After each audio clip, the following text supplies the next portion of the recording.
Assalamualaikum warahmatullahi wabarakatuh dan salam sejahtera untuk kita semua. Perkenalkan, nama saya Kevin Aditya Winata dari kelas 11B SMK Kehutanan Negeri Samarinda. Pada kesempatan kali ini saya akan menjelaskan tentang konsep hak dan kewajiban asasi manusia, substansi hak dan kewajiban asasi manusia dalam Pancasila, serta upaya penegakan hak asasi manusia. Yang pertama, konsep hak dan kewajiban asasi manusia. Hak asasi manusia atau HAM merupakan hak-hak dasar yang dimiliki manusia dari Tuhan Yang Maha Esa sejak berada dalam kandungan dan setelah lahir ke dunia, atau yang disebut dengan kodrat, yang berlaku secara universal dan diakui oleh semua orang, seperti hak hidup dengan damai, hak berbicara atau berpendapat, dan hak mendapat perlakuan yang sederajat dengan manusia yang lainnya.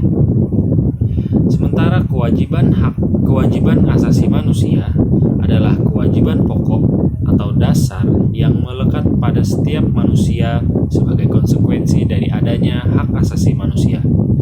Kewajiban asasi manusia menjadi dasar yang menjadi tanggung jawab sebagai bentuk menghormati hak asasi manusia lainnya. Yang kedua, substansi hak asasi manusia dan kewajiban asasi manusia dalam Pancasila. Substansi kewajiban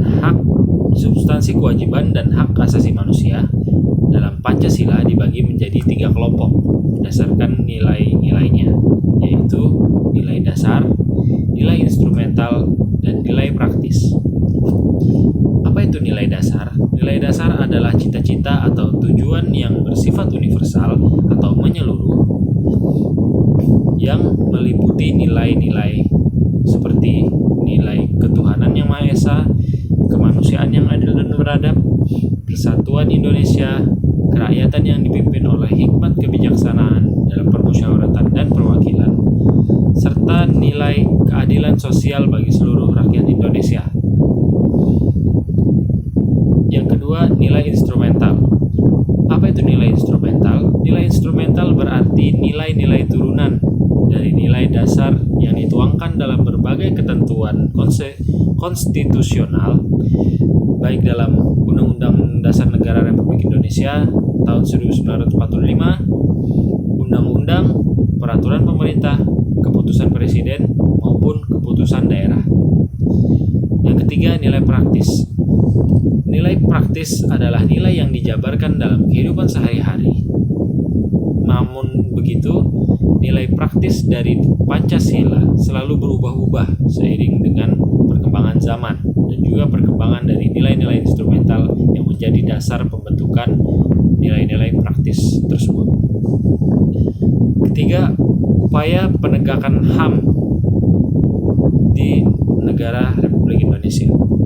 Upaya penegakan HAM adalah seluruh tindakan yang dilakukan dengan tujuan membuat HAM semakin dihormati dan diakui oleh segenap masyarakat dan pemerintah. Ada beberapa tindakan yang telah dilakukan pemerintah Indonesia dalam upaya penegakan HAM, seperti pembentukan Komnas HAM yang dibentuk pada 7 Juni 1993 melalui Keputusan Presiden nomor 50 tahun 1993. Lembaga ini adalah lembaga independen yang bertugas untuk mengadakan pengkajian, penelitian, penyuluhan, pemantauan, dan mediasi HAM.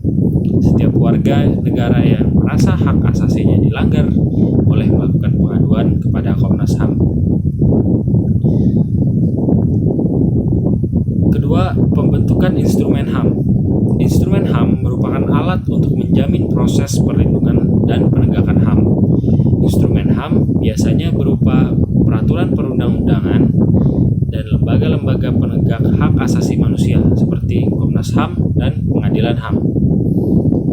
Yang ketiga, pembentukan Pengadilan HAM. Apa itu Pengadilan HAM? Pengadilan HAM dibentuk berdasarkan Undang-Undang Nomor 26 Tahun 2000 yang mengadili khusus terhadap perkara pelanggaran HAM berat yang menjadi dasar penegakan kepastian hukum, keadilan, dan perasaan aman.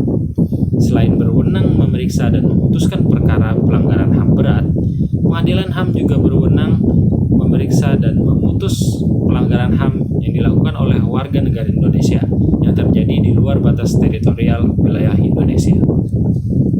Sekian penjelasan dari saya. Mohon maaf apabila ada kesalahan dan kekurangan. Terima kasih dan wassalamualaikum warahmatullahi wabarakatuh, dan salam sejahtera untuk kita semua.